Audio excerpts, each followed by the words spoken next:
और अच्छी बात है कि इनका रैंक आपने देखे ही होंगे, 18वां रैंक भी है, 22वां भी है, 104 भी है, 100 से 200 के बीच में भी इसके टीचर लोग हैं। और ये सारा जिन वजहों से हुआ है इसकी तो पहले हम बात करेंगे विस्तार में, लेकिन इसकी एक बड़ी वजह है मेंटरशिप प्रोग्राम। और बाई चांस अभी 2 बच्चे आए थे जो सिलेक्ट हुए, तो मैं उनको साथ में ले आए हूँ ऑप्शन बनवाने के लिए। आइए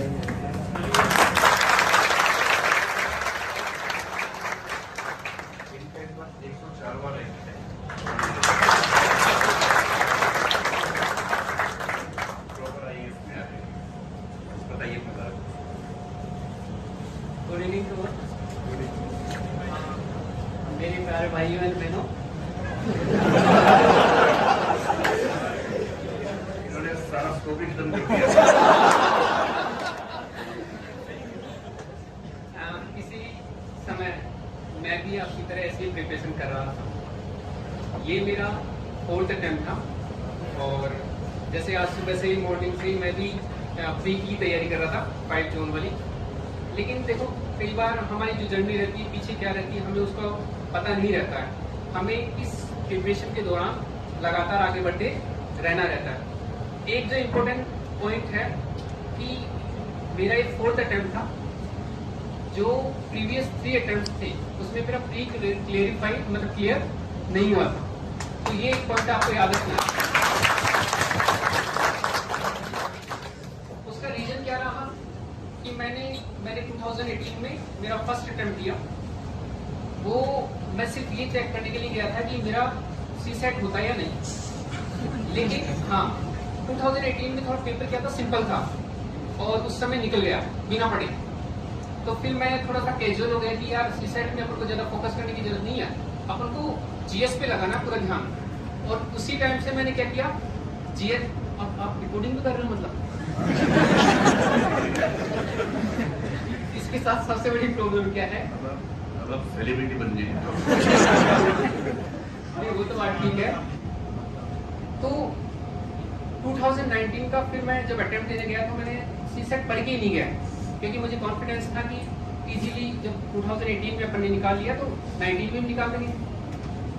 उस समय पेपर अब यूपीएससी लगातार क्या है, डे बाय मतलब हर ईयर बाय ईयर क्या है अपना जो लेवल है सीसेट का वो बढ़ा रही है, क्योंकि जीएस में उसके पास ज्यादा स्कोप नहीं है बच्चों को बाहर निकालने का। तो सोच रही है कि नॉन सीरियस जो कैंडिडेट है उनको कैसे बाहर निकाला जाए। तो सीसेट एक बहुत बढ़िया उसके पास जरिया है। 2019 में मैं सीसेट में बुरी तरह फेल हुआ। 2019 में मैंने थोड़ा सा सीरियस लिया कि यार 2018 में चलो कोई बात नहीं, अपन नहीं हो पाया। 2019 में अपन ने बिल्कुल नहीं पढ़ा तो थोड़ा पढ़ लेंगे।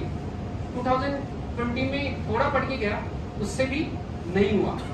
उसके बाद फिर मैंने ये समझा कि यूपीएससी कोई भी पेपर लेता है तो उसके पीछे उसका कोई सोच है और आपको हमेशा एक प्रोजेक्ट के तौर पे लेना है। अगर सीसेट है तो उसका उतना ही इंपॉर्टेंस है जैसे आप जीएस को लेते हो।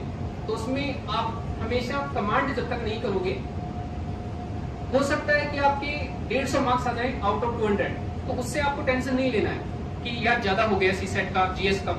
आपको दोनों पेपर्स पे क्या एक बराबर फोकस रखना है। फर्स्ट एक इम्पोर्टेंट पॉइंट है आपका सीसेट। सेकंड कि इस जर्नी में आपने ये देखा होगा कि बार बार आप डिमोटिवेट होते हो। जैसे मेरा 3 बार प्रीलिम्स नहीं हुआ, तो हो सकता था कि मैं 4th अटेम्प्ट में ये सोचता कि यार अपना तो प्रीलिम्स नहीं हुआ, ये नर्वसनेस मुझ में आई थी। लेकिन हर बार आपको खड़े होना पड़ता है और बाहर से आपको मोटिवेशन कभी नहीं मिलेगा। वो वाला मोटिवेशन आपके लिए 4 दिन काम करेगा, 5 दिन काम करेगा, फिर बाद में आप क्या करोगे, इधर उधर फिर मोटिवेशन ढूंढोगे। एज ए ये जो सर्विस है यूपीएससी, इसमें यूपीएससी का जो पैटर्न बना हुआ जो मैंने समझा बाद में, पहले मुझे समझ में नहीं आता था, लेकिन इसमें मैंने समझा कि आप डिस्ट्रिक्ट को एडमिनिस्ट्रेशन करने जा रहे हो या बड़ी बड़ी पोस्ट को होल्ड करने जा रहे हो, इसके लिए ऐसे बंदे नहीं चाहिए जो बाहर से मोटिवेशन लेते रहे हमेशा लाइफ में। वो उनको ऐसे बंदे चाहिए जो इनर मोटिवेटेड रहे, कैसी भी परिस्थिति आए उसको फेस कर सके। तो आप इस पॉइंट को समझो। सेकेंड जो एक इंपॉर्टेंट पॉइंट है आपका एटीट्यूड। होता क्या है कि जैसे आप अभी बैठ के पढ़ रहे हो, किसी आपके फ्रेंड ने कॉल किया कि आओ यार चाय पीते हैं थोड़े टाइम के लिए। चलो वो ठीक है कि आप थोड़े से टेंशन में हो या फिर आपको लगता है कि यार सुबह से हम बैठे बैठे पढ़ रहे हैं, थोड़ी टाइम रेस्ट होना चाहिए।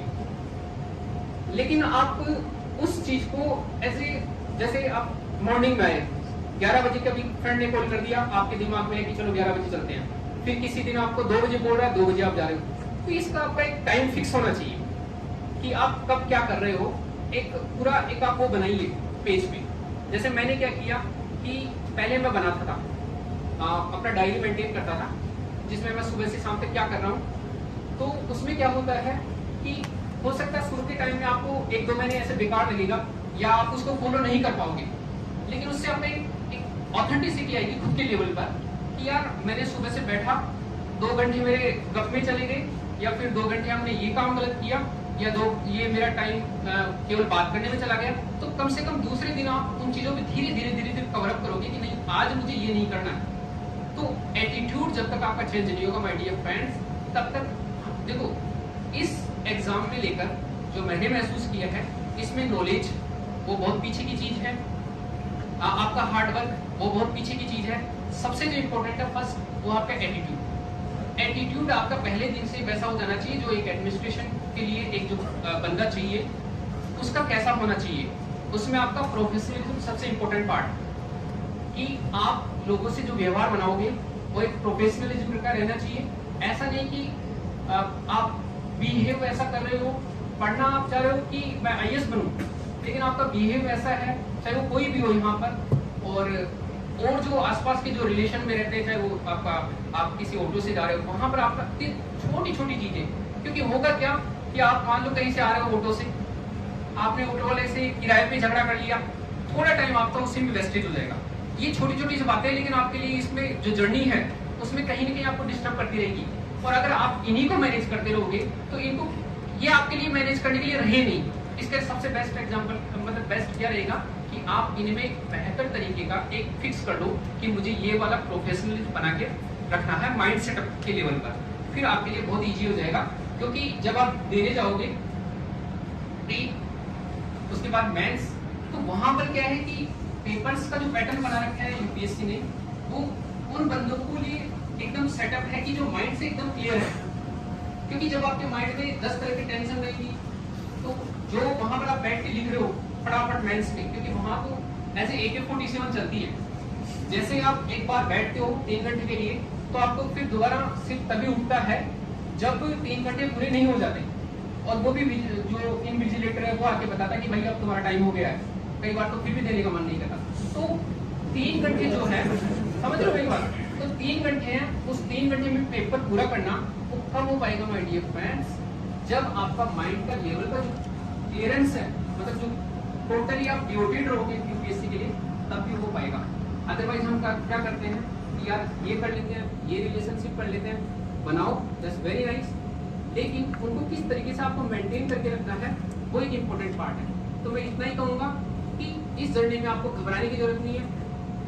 आप कुछ सीख सकते हो तो ये सीख सकते हो कि 3 प्रीलिम्स मेरा नहीं हुआ था, उसके बाद भी मैंने हार नहीं मानी, कि होगा जो देखा जाएगा, लेकिन आप अपने लेवल पे लगातार बेस्ट करते रहो। ठीक है,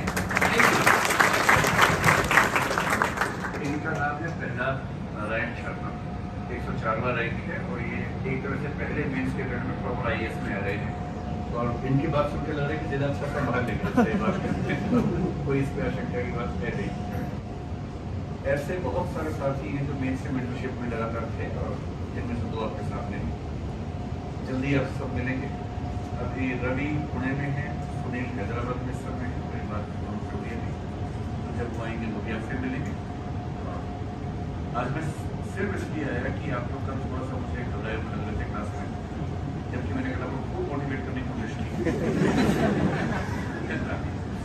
और जो मेरे पास डेटा था 360 वाला, वो सही डेटा था कि आप जैसे प्रिंसिपल क्वालिफाई करेंगे। इस पर इंटरेस्टिंग बात जो मैं देख पा रहा हूँ वो ये है, मैंने कल आपसे कहा था कि पहले क्या था कि रिजल्ट में प्रीलिम्स के रिजल्ट में 40%, मेंस में 20%, इंटरव्यू के बाद 10% हिंदी मीडियम का होता था।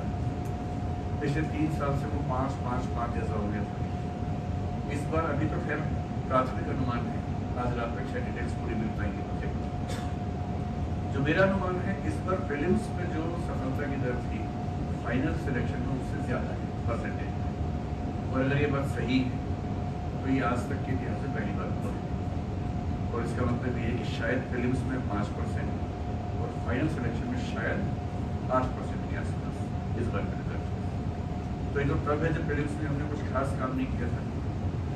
इस बार प्रीलिम्स में आप लोग जिस तरह से मेहनत कर रहे हैं, मेरा अनुमान है कि कम से कम 200-300 एक्स्ट्रा लोग प्रीलिम्स क्वालिफाई करेंगे और उनमें से 8% का मतलब है लगभग 24 के आसपास एक्स्ट्रा रिजल्ट। इस बार हम 40 के आसपास रिजल्ट देख पा रहे हैं अभी, तो 40 से 60, 70, 80 होना को बहुत मुश्किल काम नहीं है और इतना ही 100 के और पहले 100 में इस बार 2 अच्छे रैंक्स आए हैं, 2 ही के 10 में, अब वो आपके हाथ में है ना।